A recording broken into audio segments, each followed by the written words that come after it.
சூரிய தேவாய நமக. சூரிய பகவான் ஒரு ஜாதகத்தில் காரகனாக இருக்காருன்னு நினச்சிங்க. எக்ஸாம்பிளுக்கு சிம்ம லக்னத்துக்கு சூரிய பகவான் காரகன், மேஷ லக்னத்துக்கும் வருவார். ஸோ இந்த மாதிரி காரகனாக இருந்து அவர் ஒரு நல்ல இடத்துல பிளேஸ்மெண்ட் ஆகிட்டார்னு நினச்சிங்க.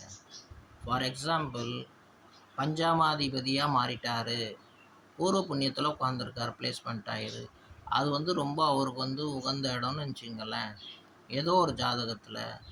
ஸோ எல்லாமே அந்த பிளேஸ்மெண்ட் ஆன இடத்துக்கு தான் அவரோட தனம் அர்ஜனம் பண்ணுது, அவர் பணம் சம்பாரிச்சது எல்லாமே அதுக்கு செலவு பண்ணுவாங்க அந்த ஜாதகன்.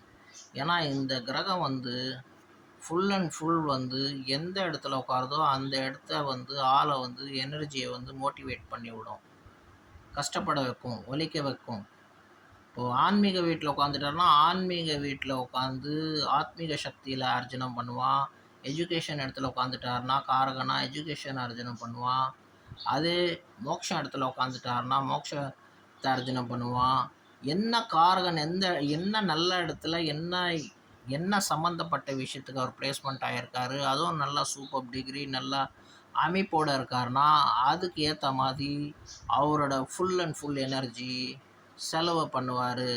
ஏன்னா அந்த கிரகத்தோட வேலையை எனர்ஜி, இந்த அகல பிரம்மாண்டத்துக்கு எனர்ஜி கொடுக்கக்கூடியவர் சூரியன். அந்த சூரியன் எந்த இடத்துல நல்ல இடத்துல பிளேஸ்மெண்ட் ஆகிருக்காரோ அந்த ஜாதகனோட ஆத்மா அதுலேயே லயமாகி அதுலேயே மெர்ஜ் ஆகி அது ஃபுல் அண்ட் ஃபுல்லாக அதுக்குன்னே கஷ்டப்படுவாங்க, அதுவாகவே ஆகிவிடுவார்கள். ஸோ இது காணப்பட்ட விஷயம்.